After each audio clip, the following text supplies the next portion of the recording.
Hey there gamers, I'm Pruitt. This is Jim Davis. I'm gonna need everybody to take a deep breath. In through the nose, out through the mouth. Because we're gonna do another episode on multiclassing. On WebDM. Let's just do it. Yeah, let's do it.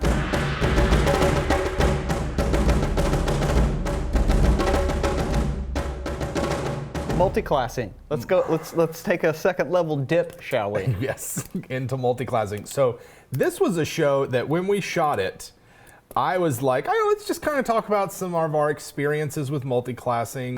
I guess as a blanket disclaimer for WebDM, we are always talking about what happened at our table, our specific experience of it. Yeah. Which, for me, as a DM, as the primary DM for the group, has been that multiclass characters are really effective and powerful. But we weren't clear about that with the show. And so I think that the message we were trying to send across, which is that new DMs, if you're trying out this other option, here are some things to watch out for. You might end up with characters who are more powerful than you expected because maybe your new players went online and asked a random group of role players, hey, what multiclassing should I do? And they gave them some monstrosity that does one thing very well and it takes maybe forever to come online.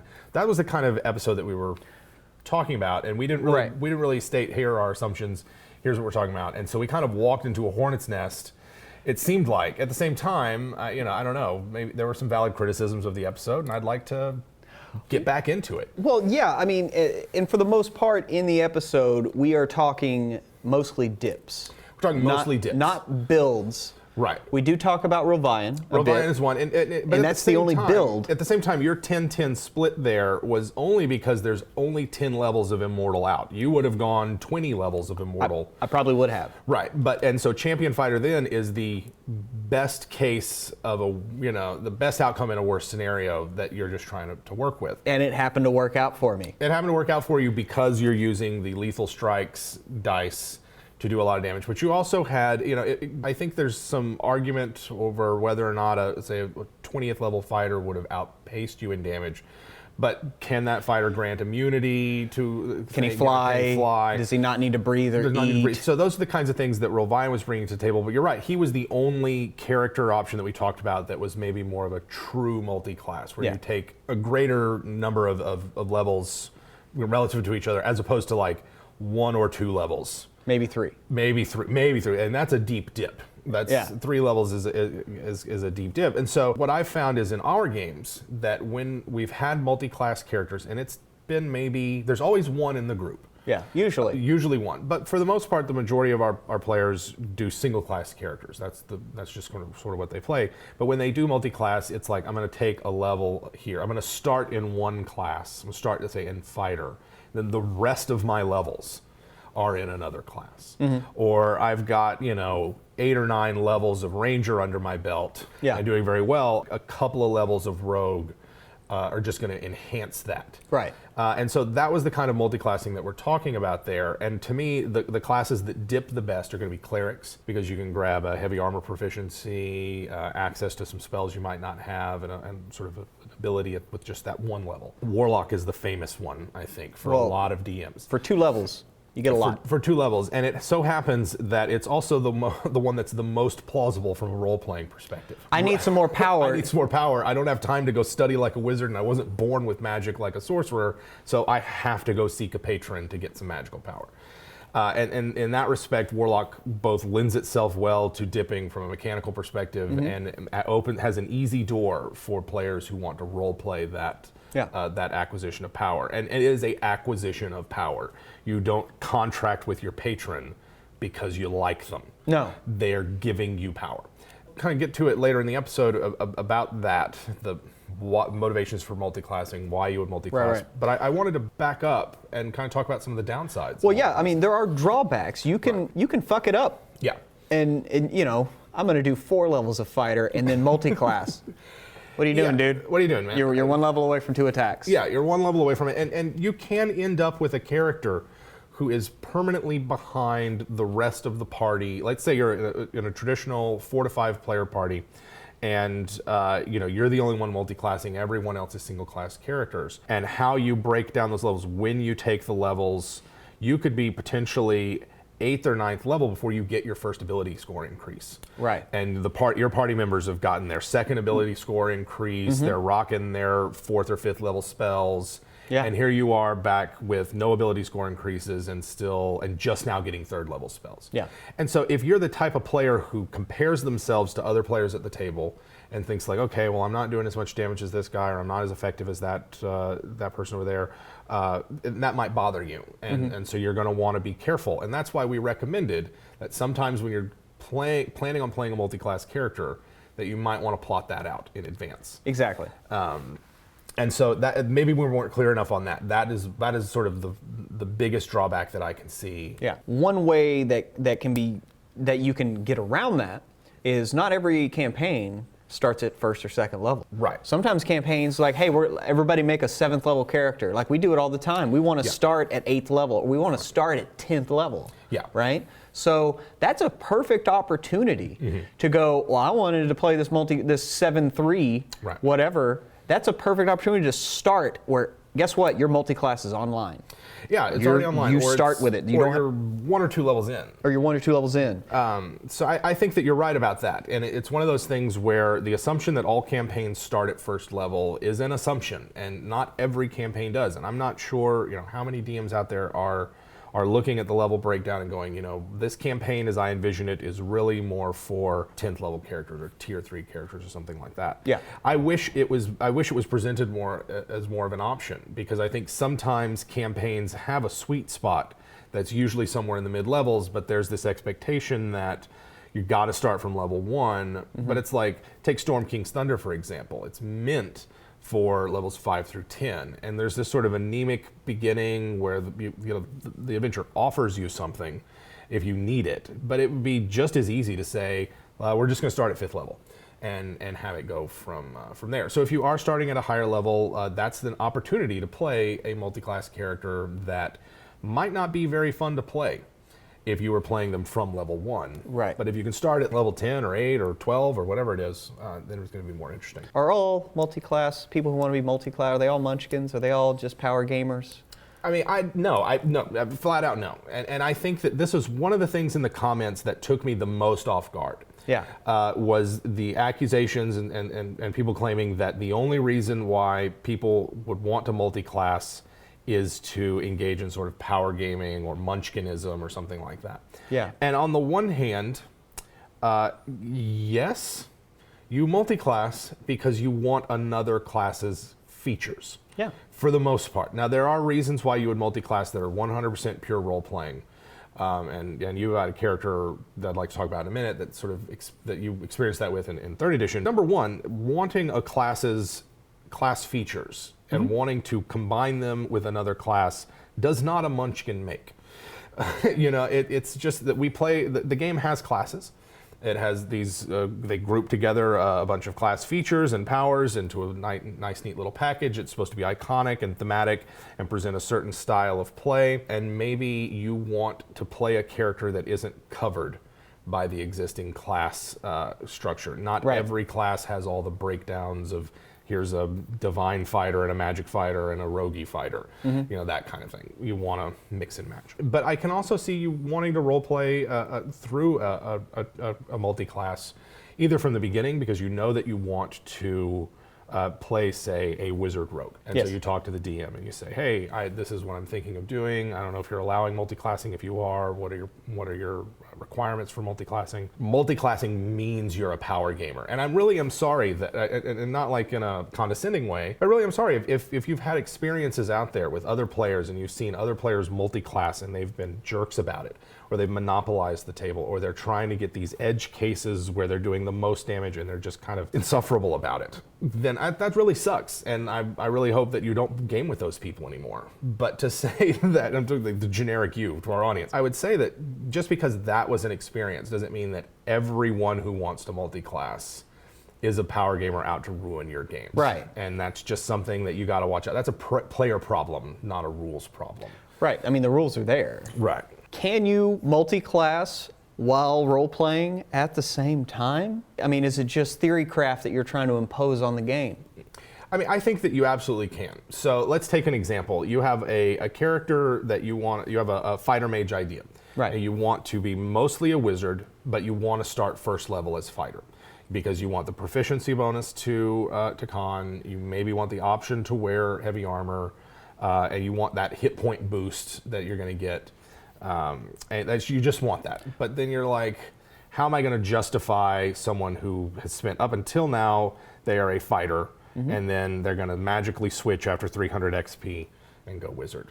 Maybe you start with the sage background. You are a sage background fighter to represent that. And then it's up to you to sit down and work with the DM and say, this is what I envision for my character over the course of the campaign. Yeah, he's going to be searching for spell books and people to train him, maybe. Right. Even just starting at fighter, yes, you get the benefits, but it also kind of just makes sense. I mean, it's much easier in a D&D world to start learning how to swing a sword than it is to cast a spell.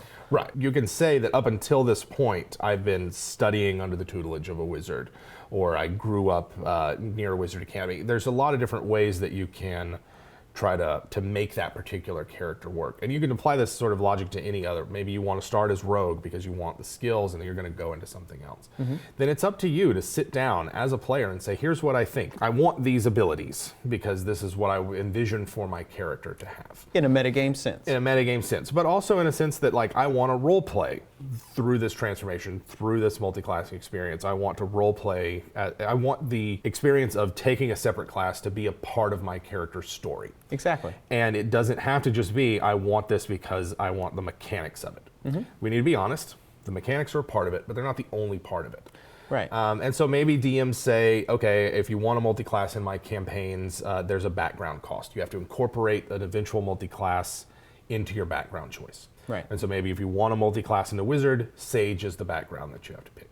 You want a multi-class into a paladin or a cleric, acolyte is something that you've got to have in your background. If you're the DM, if that's what makes sense to you, then work with your players to have that work. And it would be feat tax as well. Yeah, well, yeah, magic initiate instead of the sage background before you can multi-class into a wizard, so you have some knowledge of magic, right? Yeah, and a spark there. A spark there, and then maybe you let them retrain that feat later to represent the fact that they are no longer a magic initiate, and then they can get access to that feedback at a later point. Right, So, and while some players might think, oh, the rules in the book don't penalize me for multi-classing, I mean, there is precedent in past editions that there was a penalty. So, I mean, this is kind of a compromise for a DM that normally maybe wouldn't want to allow multi-classing. First off, for me, it doesn't make sense that someone could multi-class in a sorcerer outside of some very specific instances that happen in-game.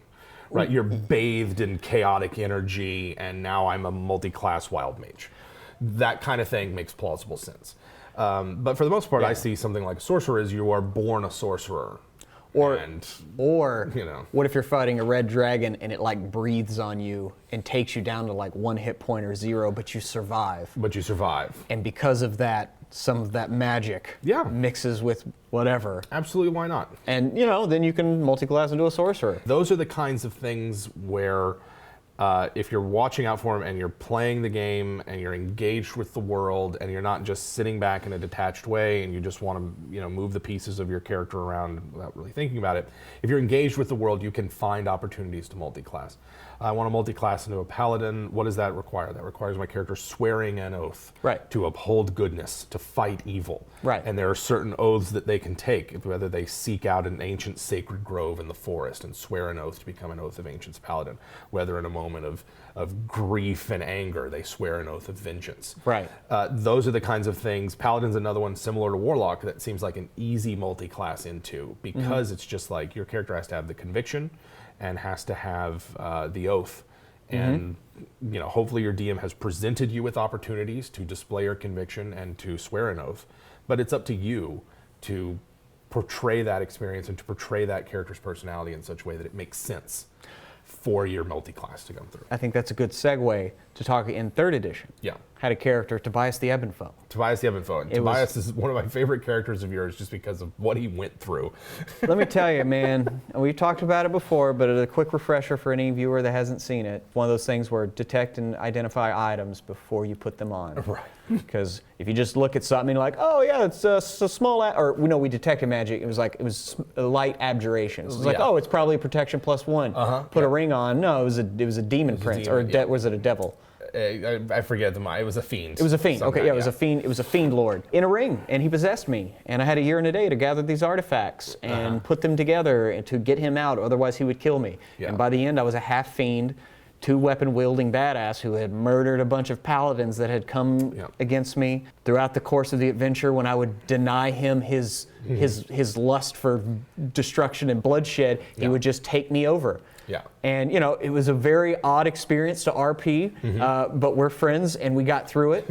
And hey, if you aren't friends with a DM and they do something like they take your character away because you say no, some people might get pissed off at that. Some people might. And it requires a lot of trust and a lot of you know, just goodwill exactly. between player and DM for the DM to say, you don't have full control over your character right And then now. you murder this whole village. You murder this whole village. You are wearing a demon prince. But I appreciated the mountains and valleys of this character. And going through collecting these artifacts, we get to the final temple. I slay a shitload of demons. Yeah. I mean, it was pretty impressive. It was pretty amazing. Yeah.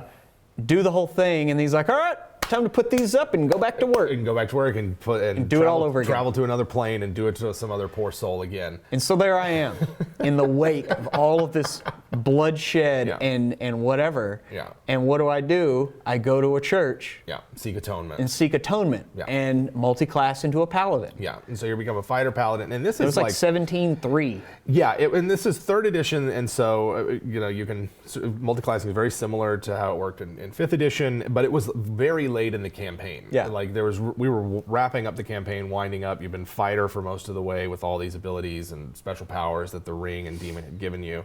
Yeah, it was like 10 things. Yeah, it was nuts. And so you're way more than just a fighter. You deciding like, yeah, I'm just going to take these levels of paladin I thought it was a really interesting choice because you could have kept going in fighter and just sort of capped that out. And so multi-classing into paladin just to get abilities that by the time you get them at 17th level aren't that great. But thematically it fit very well, and it's the kind of incorporating what happens to your character and translating that role-playing sort of story experience that you get that's great about D&D into the mechanics of the class. And that's why I think that there's nothing incompatible between role-playing and multi-classing. Yeah. There's nothing about multi-classed characters that isn't already in the game. Yeah. For DMs who are worried about the power level of it or accusations of power gaming, it's like if you've got a multi-class character, then any 2 single-class characters can do everything that multi-class character can and then some. Right. Right. So there's nothing about the fact that it's a multi-class character that makes it inherently more powerful, but there are some combos, occasional dip that result in more powerful characters because they're edge cases, and you might need to be on the lookout for that. But traditionally, Dungeons & Dragons has rewarded focused and specialization. And what you get from multi-class characters is versatility. Yes. And there are some campaigns where versatility is more important than focused specialization. Yeah, or raw power and damage. Yeah, and just raw power and damage. So you might need some more exploration, or you might need some more exploration. You might be playing in a group where it's just you and 2 of your friends, and there's just a small party. And the fact that they can't cover everything as single-classed characters means that maybe they go with a rogue cleric fighter mage combo. And those are their 2 characters. And so multi-classing there means that they've got all their bases covered. Yeah. They might be less powerful overall, but their versatility means that they can actually go out on adventures. And have a good time without having to, say, throw an NPC healer at the party that just hangs back in the back and casts spells, and it's boring and gets forgotten about all the time. Or it worse becomes a DMPC and steals the spotlight from the players. Yeah, and then the DM is kicking his own ass better than the PCs are kicking his ass. Right, and that's something you want to avoid. And so I think, you know, if you've got a smaller party, certainly less than 3 players, consider multi-classing, considering allowing them to multi-class so that they can shore up some of the areas of weakness in the party. Yeah. And then work with them as a DM to say, hey, how would this look like from a sort of player perspective? And honestly, if we're talking about power gaming and munchkinism in 5th edition, feats are the real problem. Well, they are where the abuse of the system really lies. It is not multi-classing. But if you're going to use any of the optional rules, feats, multiclassing, more magic items than is sort of standard, or even magic items in general, because the game is designed that you don't need them. Right. If you're going to use those things, then you are going to have to make changes to the monsters. And when we were mentioning that in the first video, that's why I'm saying multi-class characters are more powerful. They're different. And yes, single class characters for the most part might be able to bring, they might be more effective from a certain perspective. Multi-class characters sometimes can be more powerful. Sometimes their versatility is their power. Exactly. And you just have to be careful at all times. Know your group, know what your characters are capable of, and don't be a dick. What else to say? That pretty much covers it.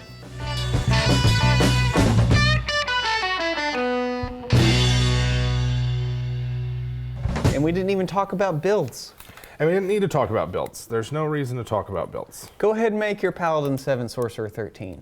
Go ahead and make it. Go ahead and make the Paladin. You'll 7. have a blast. Your Fighter 6, Wizard 14, or your whatever. They're fine. You'll have a great time, but it might take forever to get. You might take the 12th level before that character gets where it's going. Exactly. And that's just what you do. And maybe you like that, maybe you don't, and maybe you're worried about it. Stop comparing yourself to the other players at the table. Yeah, stop having character envy. It'll just make you. His sword is so much bigger than mine. His sword is. Look at those spells. Oh, those spells! They hang. Look how they hang in the air. I had those spells. Throwing those spells left and right in my face. He knows what he's doing. He knows what he's doing. Taunting me.